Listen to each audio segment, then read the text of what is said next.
Hello guys, good day. So today tuturo ko sa inyo yung future value of money. So lagyan lang natin ng konting kwento para mas ma-visualize. Let's say for example, sabi ni Company X, gusto niya pahiramin si Company Y. Yan. Nang magkano papahiram niya? 1 million. Yaman naman ni X, papahiramin niya si Y. Siyempre, sabi ni Y, bakit mo papayaramin? Ano bang habol mo? Siyempre, sasabihin ni X, ang habol ko lang naman kaya kita papayaramin is gusto ko magkaroon ng interest sa'yo.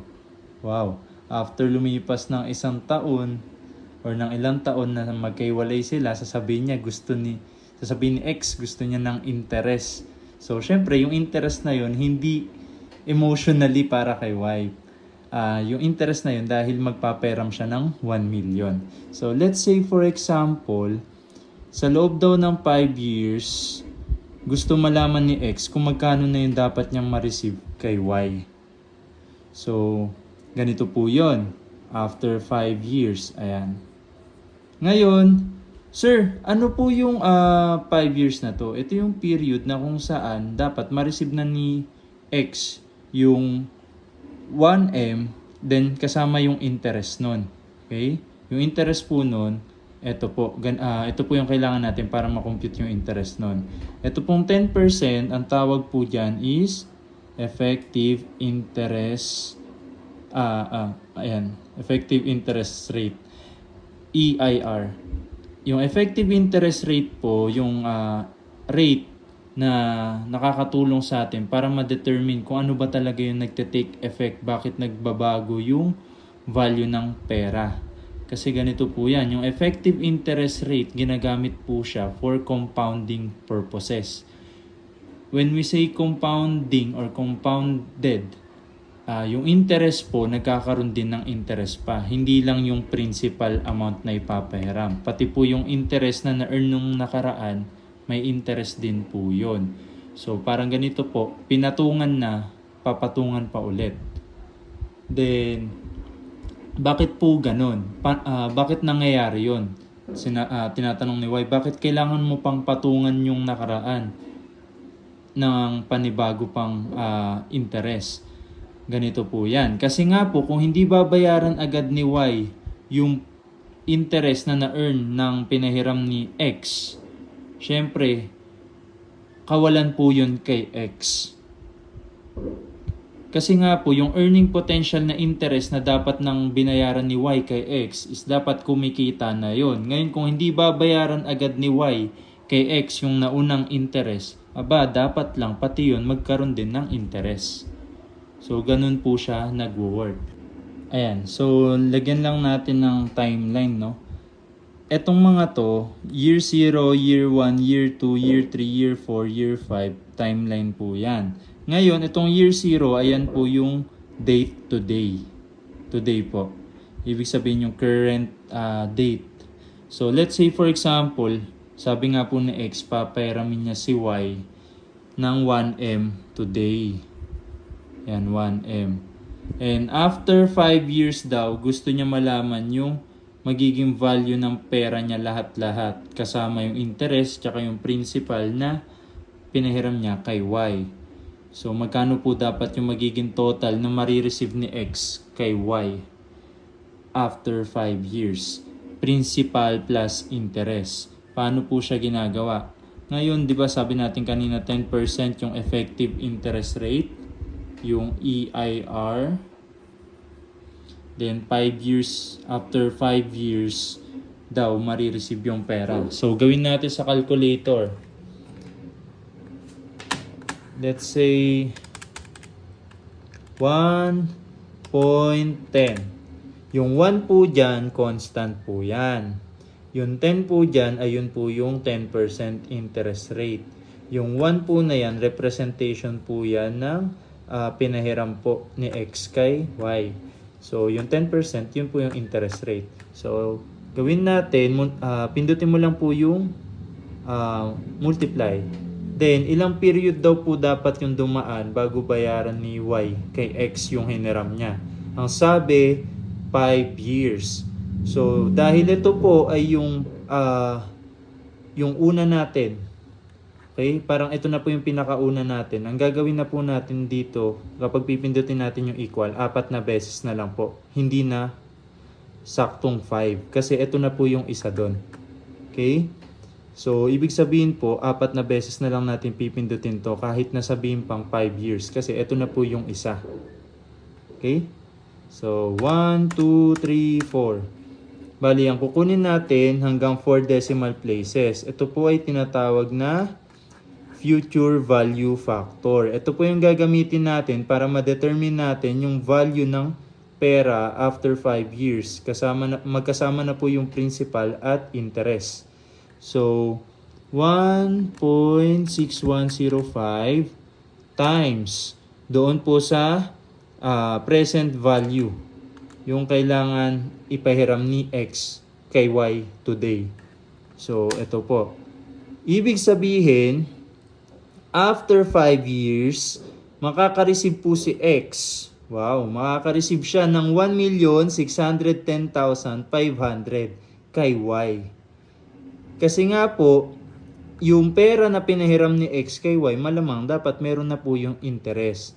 And pati po yung interest na yun, nagkakaroon pa ng interest. Kaya po umabot ng 610,500 yung kabuuang interest. And kung isasama natin yung principal, magiging 1,610,500 yung kailangan ibalik ni Y kay X. Let's say for example naman po, napagdesisyonan ni X na pairamin si Y ng 1 million ngayon, agad-agad. Then additional na 2 million after 2 years. Then additional na 3 million after 4th year. So magkano dapat yung ma-receive ni X kay Y after 5th year? Magkano yung total kasama na yung interest? So principal plus interest yung kailangan ibigay ni Y kay X. So ganito po siya kino-compute. Sige, dito na lang po. Then 1.1, yan, gaya lang ng kanina kasi hindi naman nagbago yung given natin ng effective interest rate times 5 taon daw yung lilipas para dito sa 1.1. Mag-earn to ng 5 times. Ibig sabihin 5 times siya magko-compound. Okay? So ito na yung isa doon sa 5 times. Bali, gagawin natin, 4 na lang napindot sa equal. 1, 2, 3, 4. 1.6105 yung doon sa future value niya para sa 1 million. Yan. Then next is 2 million after ng second year. So merong 3 years pa na mag-earn. So 1.1 times, ito na yung isa, bali dalawang pindot na lang. 1, 2, 1,331. Then, tsaka natin multiply sa 2 million. So, ito na yon. Then, M plus rin natin. Then, ito naman 3 million. Isang beses na lang siya mag-earn kasi end ng 4th year pinahiram ni X kay Y. Yung 3 million. So, 1.1 times, hindi na po natin pipindutin agad yung equal. Gagawin natin, i-multiply po natin doon sa 3 million. Kasi yung 1.1 kanina, yun na po yung 1. Kasi isang beses lang naman po tatalon. So, yan. Equal natin. 3.3 M. So, M plus ulit. Then, memory recall. Ibig sabihin po, ito yung matatanggap ni X kay Y. Nandyan na po lahat ng principal, yung buong 6M. And kasama na po yung interest na 1,572,500. Okay, in total, 7,572,500 yung kailangan ma-receive ni X mula kay Y. So, yung nauna nating mga computation, ang ginagamit po natin na formula doon, ang tawag po doon ay FV of 1. So, ito po siya. FV of 1. Future value of 1. Ginagamit po itong formula na to kapag nakaka-receive, maghuhulog po ng isang beses lang or iba-iba yung hulog na gagawin. Okay? Ito po yung ginagamit na formula. Kung isang beses lang maghuhulog or iba or magpapautang or manghihiram or maraming beses manghihiram pero iba-iba yung amount na ipapahiram. Ganun po. Then, pwede naman to totally doon sa ibang senaryo. Let's say for example, pare-parehas yung amount na ipapahiram tapos taon-taon nangyayari yun. Pwede rin naman po ito gamitin. Ang kaso nga lang, masyadong mahaba yung magiging calculation. Kaya meron po tayong shortcut na ginagamit. Meron po tayong FV of OA, future value of ordinary annuity, then FV of AD,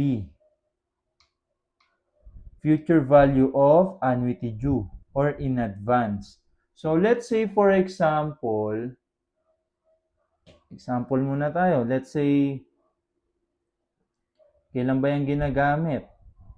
Yung FV of OA, yung ordinary annuity, ginagamit po yan kung pare-parehas yung marireceive na amount or ihuhulog na amount. Ayun.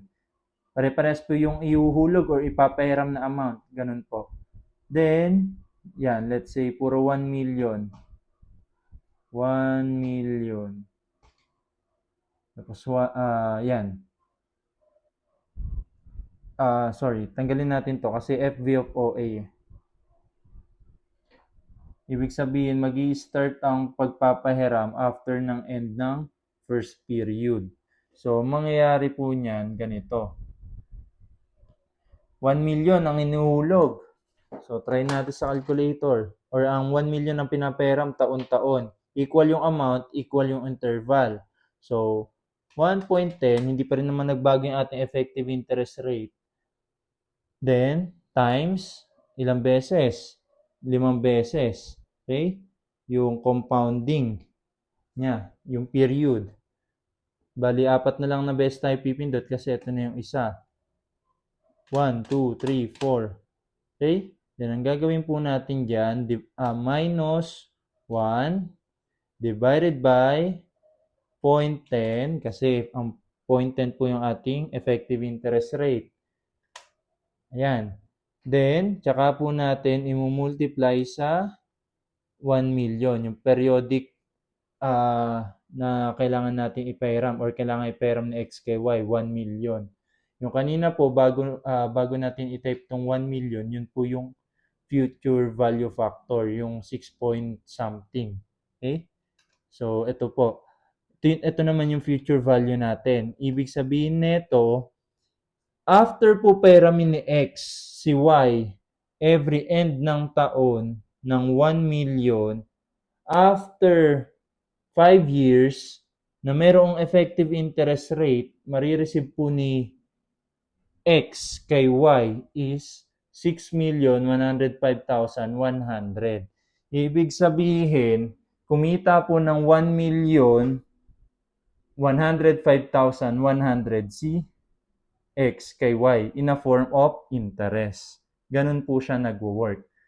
Okay? So, paano naman po kung sakasakaling sa simula pa lang, kahit hindi pa natatapos yung unang taon, nagpahiram na si X. Wait, wala nang tinta. Yan. Nagpahiram na agad si X kay Y. Hindi pa natatapos yung unang taon. Ganito naman po siya kino-compute. Ang tawag po doon, FV of AD, yung gagamitin natin kasi beginning naman ng taon nagpapahiram si X kay Y. Yung kanina, yung OA, every end dapat ng period nagpapahiram. When I say every end ng period, not necessarily mean na every end lang ng taon. Pwede rin pong every end ng month, every end ng quarter, every end ng semi-annual. Okay, ganun po siya. So, ang concern natin, yung FV of AD naman, na magpapahiram si X kay Y ng 1M every beginning ng period. Kabaligtaran po kasi ni AD, si OA. Si FV of OA po, every ending po, nagpapahiram si X. Pero ito, kaya nga po FV of AD, annuity due or in advance, every beginning ng period, nagpapahiram si X. So, paano po siya kino-compute? Ganito po. 1.10 times may 5 period. Pero 4 na lang yung gagawin natin kasi ito na yung isa.